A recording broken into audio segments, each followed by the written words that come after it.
menjelaskan pemeriksaan dari ginekologi. Adapun alat dan bahan yang kita perlukan yakni kasa steril, larutan antiseptik, larutan klorin 0,9%, dan yang terakhir yakni alat yang bernama spekulum. Selamat pagi Bu, saya Dr. Linda. Saya bertugas di klinik pada pagi hari ini. Sebelumnya saya lakukan anamnesis dulu Bu ya, dengan Ibu siapa? Ibu Wati. Ya, Ibu Wati, usia berapa Bu? 30 tahun. 30 tahun. Tanggal lahir? 19 September 1992. Oh iya. Jenis kelamin perempuan, pekerjaannya Bu? Ibu rumah tangga. Ibu rumah tangga. Status sudah menikah Bu? Sudah. Pendidikan terakhirnya apa Bu? SMA. Oh ya, SMA. Baik Ibu, ada keluhan apa Ibu yang bisa saya bantu? Keputihan dok. Keputihan sejak kapan itu Ibu? Sejak 2 bulan terakhir dok. Keputihannya itu Ibu ada disertai rasa gatal? Iya dok, gatal. Ada berbau juga dok? Iya dok. Baik Ibu, ada keputihan ya? Iya dok. Untuk keputihannya itu bisa dijelaskan bagaimana bentuknya Ibu? Apakah dia encer atau kental Ibu? Keputihan saya itu dok kental dok. Kental, berwarna putih Ibu atau bening atau hijau atau kuning Bu? Berwarna putih dok. Putih ya, berbau dan gatal. Iya dok. Oke. Untuk keluhan lain Ibu ada demam, Tidak ada dok. batuk atau tidak ada ya? Oke. Untuk buang air besar, buang air kecil Ibu normal Bu? Iya biasa dok. Oh iya, oke. Untuk riwayat obstetrinya Bu, untuk persalinan sebelumnya Ibu sudah punya berapa anak? 2 dok. Pernah keguguran Bu? Tidak dok. Oke. Riwayat persalinan untuk kedua anaknya itu dia normal atau cesar Bu? Normal. Normal ya, jadi tidak operasi. Iya. Oke. Riwayat kontrasepsi saat ini menggunakan alat kontrasepsi Bu? Iya dok. Apa itu? IUD dok. Oh, IUD. Oke. Untuk pola haid Ibu untuk setiap hari lancar? Iya dok, lancar. Lancar. Siklusnya itu kira-kira berapa hari Ibu? Untuk sebulan itu siklus haidnya berapa lama? 28 sampai 30 hari dok. 30 hari. Iya. Oke. Terus sekali haid itu Ibu bisa sampai berapa hari? 5 sampai 7 hari dok. 5 sampai 7 hari. Iya. Oke. Oke. Riwayat pendarahan haid tidak ada ya? Oke. Untuk riwayat pengobatan sebenarnya sudah berobat Bu? Tidak dok. Oke.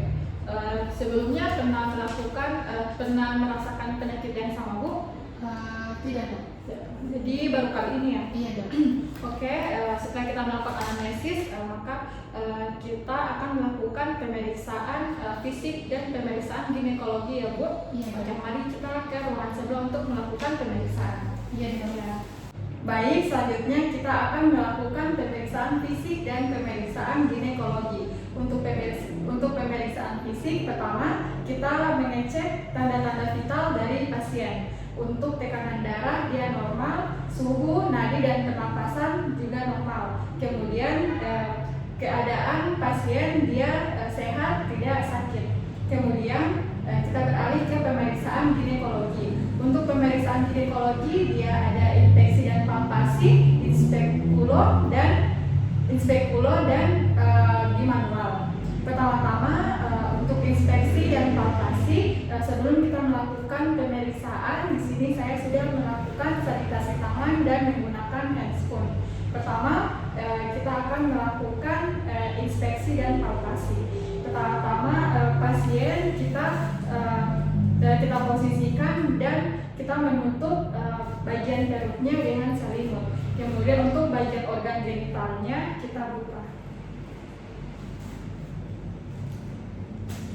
Kemudian sebelum melakukan pemeriksaan kita bersihkan dulu bagian vulva dan perineumnya. Yakni kita bersihkan menggunakan kapas atau kasa steril. Kemudian kita gunakan larutan antiseptik. Jadi kita bersihkan vulva dan perineumnya. Pertama-tama kita buka bagian labius mayornya. Kemudian kita bersihkan bagian vulva dan perineumnya bagian sebelah kanan. Setelah itu kasa yang telah kita gunakan kita buang ke tempat sampah medis. Kemudian kita lakukan lagi langkah yang sama. Kemudian kita bersihkan lagi vulva dan perineumnya yang sebelah kiri. Kita buang ke tempat sampah medis. Setelah itu kita lakukan lagi cara yang sama. Kita bersihkan lagi pada bagian tengahnya. Dan kita buang ke tempat sampah medis. Selanjutnya kita buka bagian labium maiusnya untuk kita melihat ostium uretra externusnya dan introitus vagina. Kemudian kita lihat pada labium maiusnya yang sebelah kiri apakah terdapat kelenjar beritoid, yakni kelenjar beritoid, yakni ada massa atau benjolan, ada massa benjolan atau tidak. Baik, setelah itu kita beralih ke pemeriksaan inspekulum. Baik, selanjutnya kita beralih ke pemeriksaan inspekulum. Sebelumnya di sini saya sudah menyalakan lampu sorot. Untuk pemeriksaan inspekulum kita menggunakan alat yang bernama spekulum. Spekulum kita gunakan menggunakan tangan kanan, kemudian untuk tangan kiri kita menggunakan jari telunjuk, yakni jari telunjuk kita letakkan pada introitus vagina. Kemudian spekulum kita masukkan secara perlahan-lahan hingga mencapai 1/2 bilah.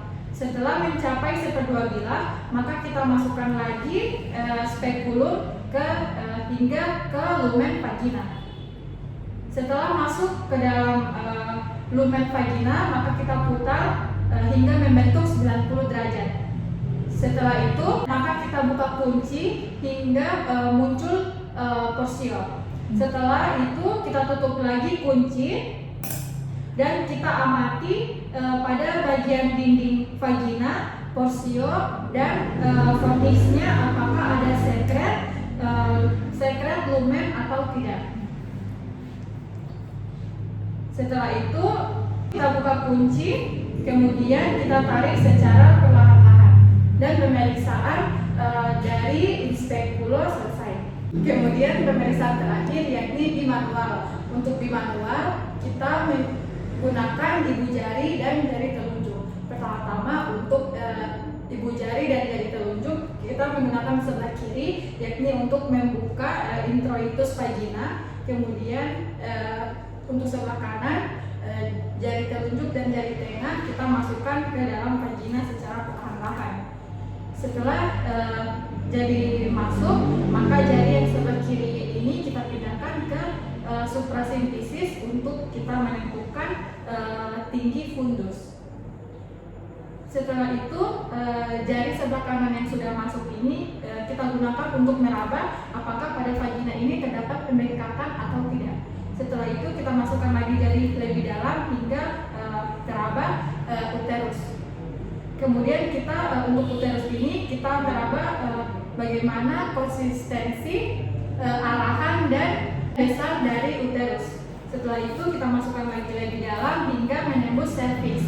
Sama juga kita menentukan besar, konsistensi dan arahan dari cervix ini. Kemudian setelah itu kita masukkan lagi lebih dalam hingga menembus ke aknesa kiri dan kanan.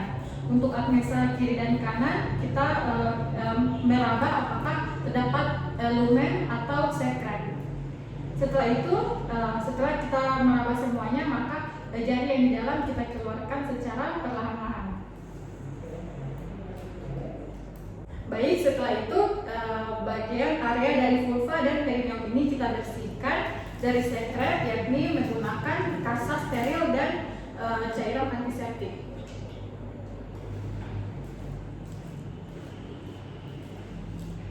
Baik, pemeriksaan telah selesai. Baik Ibu, setelah kita melakukan pemeriksaan, saya mendiagnosis Ibu terkena vulvovaginal candidiasis.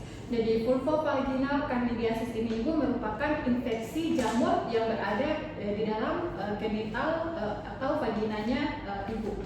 Jadi sebenarnya untuk jamur Candidias ini sebenarnya sudah ada normal di dalam tubuh kita, di dalam vagina. Namun dia dalam bentuk sedikit, dalam jumlah yang sedikit. Tapi karena adanya perubahan ekosistem ruang lingkup vagina, misalnya ibu sering menggunakan pembersih vagina, maka itulah yang membuat ekosistem Candidias ini menjadi lebih banyak, sehingga inilah yang menyebabkan infeksi jamur, sehingga menyebabkan keputihan dan menyebabkan rasa gatal dan bau dari vaginanya ibu.